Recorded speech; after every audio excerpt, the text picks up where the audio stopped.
कर्मों के जाल को रच रहा है और अपने आप के अनुबंध से होता है, कर्मों के बंधन से होता है और उसको अपना ऋण चुकाना होता है।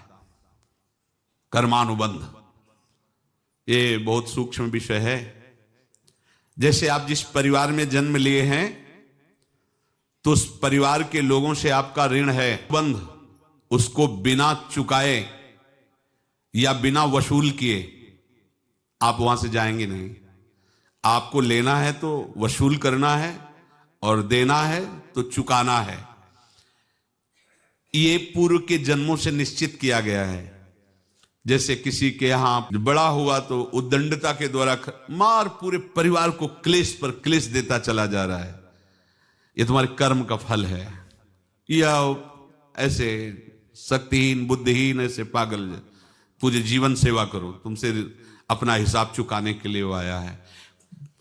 अब परिवार के जो सदस्य जुड़े आके, मतलब पत्नी आते ही पूरी हृदय में आनंद परिवार के लिए उसका जन्म हुआ, वो अपना ऋणानुबंध मुक्त, और आते ही भयंकर क्लेश खड़ा कर दिया, बीच में दीवाल और झगड़ा वैसा, फिर अतरे दिन मारपीट शुरू, कलह अशांति, पूरा जीवन नरक हिसाब करने आए। यहां ऋण चुकाए बिना कोई जा नहीं सकता, ऋण चुकाना पड़ेगा।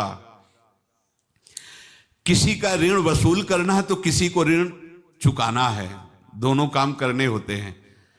अनेक जन्मों में अनेक लोगों के साथ हमने जो बर्ताव किए हैं, अच्छे या बुरे, वो होंगे। अब किसी आदमी को हम जानते नहीं, अचानक मिला, अचानक टक्कर लगा और मार पीट गाली गुप्ता सब कर दिया, चुपचाप सह लो। क्यों? ये आपका हिसाब है, पूर्व का हिसाब। हमारा उससे कोई द्वेष नहीं, कोई संकल्प नहीं। अचानक घटना घटी और हमसे द्वेष करने लगा, हमें पीटने लगा, हमें गालियां दे, ये हिसाब है, चुपचाप सह जाओ। अपने घर का भाई ही भारी दुश्मन बन गया। प्रभुदत्त ब्रह्मचारी जी की वाणी में पढ़ा था, एक महात्मा जी भ्रमण करते थे तो उस समय असरफियां चलती थी, मोहरे असरफियां, तो उनको भेंट में देते लोग। तो या तो ठाकुर सेवा में लगे तत्काल या संत सेवा में तत्काल लगे, उसका संग्रह करके डोलना ये ठीक नहीं है बैरागी के लिए, सिद्धांत में ये ठीक नहीं है।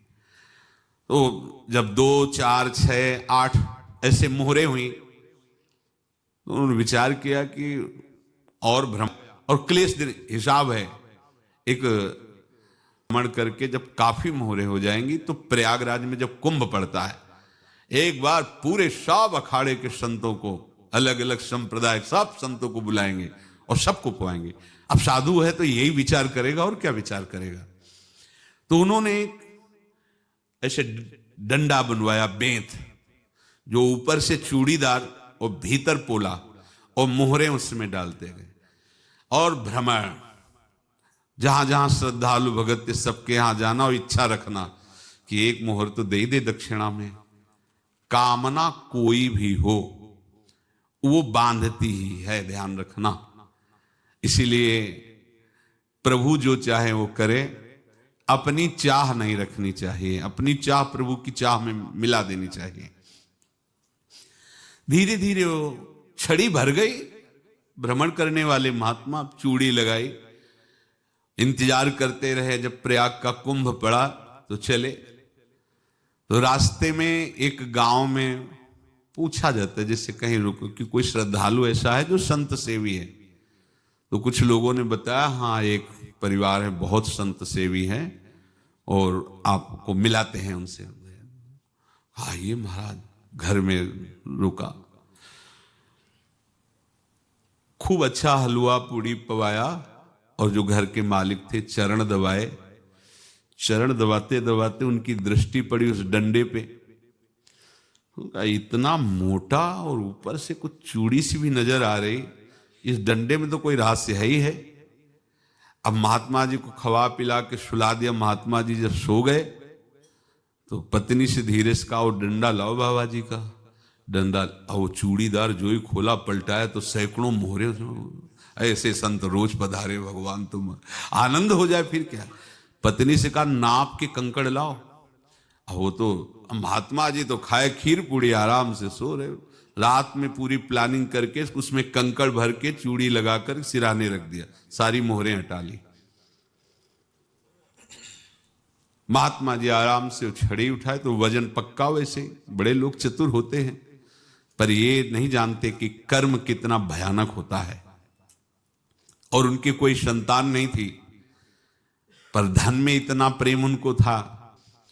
बहुत सावधान, साधु महात्माओं के पास जो अर्थ है, गृहस्थी अगर आता वहीं से है, पर अगर उसको जोर जबरदस्ती या किसी छल कपट से, तो वो उसका विनाश ही करता है, आज तक का प्रमाण है।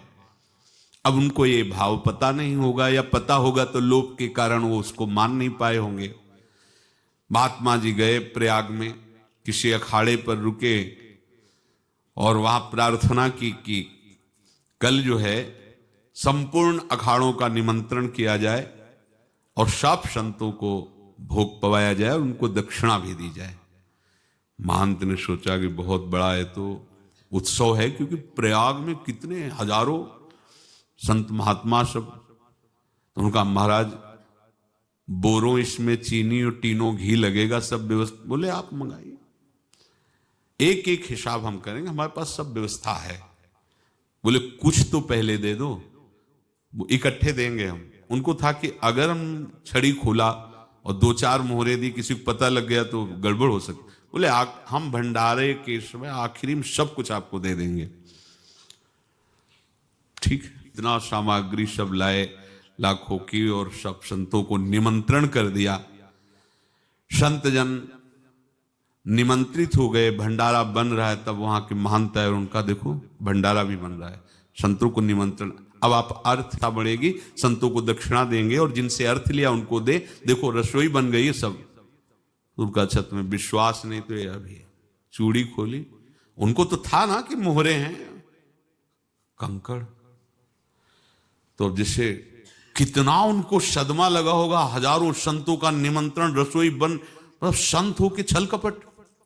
तो उनका महाराज आपने तो हमारा नाश कर दिया। जो महंत थे आ देते, संत होकर ऐसा छल कपट। अब वो बोले तो क्या बोले, क्योंकि उनको पता था कि मोहरे हैं इसमें। अंदर से उनका चिंतन गया उसी सेठ के पास, अच्छा ऐसा धोखा हमारे साथ किया, भोगोगे तुम। ये जो निकलता है ना भोगोगे, ये अकाट्य होता है। क्योंकि किसी का भी हृदय, मान लो किसी भी जीव जंतु को आप कष्ट दें और उसका हृदय आह भर जाए, तो वो आह वज्र की लेख है, तुम्हें भोगना पड़ेगा। वो देखो भीष्म जी को भोगना पड़ रहा है ना, सांप को ऐसे धनुष की नोक से उठाया और बंबूल के कांटों के ऊपर फेंक दिया, कई दिन तक सेदा हुआ, वो आह भर करके मरा। तो आपको 6 महीने बाणों की सैया पर आह किसी की ना लेना जिंदगी में। कोई ऐसा कोई आह भर करके कह दिया तुम समर्थ हो, हम तो कुछ कर नहीं सकते, और अंदर से दुखी, फिर तुम्हारी सामर्थ्य काम नहीं करेगी, मिट्टी में मिला देगी। फिर ये तो संत थे और भगवत आराधना के लिए, संत आराधना के लिए ही ऐसा किए हुए थे। अब इनका कैसे मुंह दिखाएं, अब क्या करें। सुबह संत जन आएंगे, सबके बीच में हमारी कि देखो इन्होंने, अब क्या करें। गए और संगम में जाके छलांग लगाई, अपने प्राण त्याग दिए। अब उनके तो पास मोहरे थी और व्यापार बढ़ा हुआ। अब तो उनको कि संत फलीभूत हो गया। देखो व्यापार चल रहा, लड़का नहीं होता था, लड़का भी हो गया, बड़ा आनंद छा रहा है। जब से वो प्रकट हुए और धन की वृद्धि शुरू हो गई, पढ़ाई लिखाई में उनके खर्चा हुआ, अब उसमें पैसा जाना शुरू हुआ। इतने आसक्त तो वो दोनों हो गए कि कुछ भी हो, व्यापार ठप, संपत्ति बेचना शुरू। तो उन्होंने कहा कि बेटा मैं क्या कर सकता हूं तुम्हारे लिए। बोले हमारी अंतिम इच्छा है प्रयाग चलो, और जितने प्रयाग में संत महात्मा सबको एक बार भंडारा करवाओ, हमारी इच्छा अंतिम है। क्योंकि अंतिम यही इच्छा थी। तो बोले अब ज्यादा संपत्ति तो नहीं रह गई, तो बोले घर बेच दो, मेरे लिए ही तो है, बेच दो। मुझे लगता मैं बचूंगा नहीं, पर मेरी अंतिम इच्छा पूर्ण कर दो। घर बेच दिया, जेवर बेच दी, वहां गए, ले चलो। संगम तक ले गए और बोले समझे तुम चुराए थे और हमने उसको छीना है, कुछ नहीं रह गया तेरे पास कुछ, अब केवल ममता और आसक्ति में जलकर मर और नरक प्राप्त कर। मैं वही महात्मा हूं जिसकी तूने मोहरे ली थी, शरीर छोड़ दिया। महात्मा को जन्म लेना पड़ा और इनको दुर्गति भोगनी पड़ी। ऋणानुबंध होश में ताब नहीं, जो कर रहे हैं अवश्य में भोक्तव्यम, बहुत सावधान।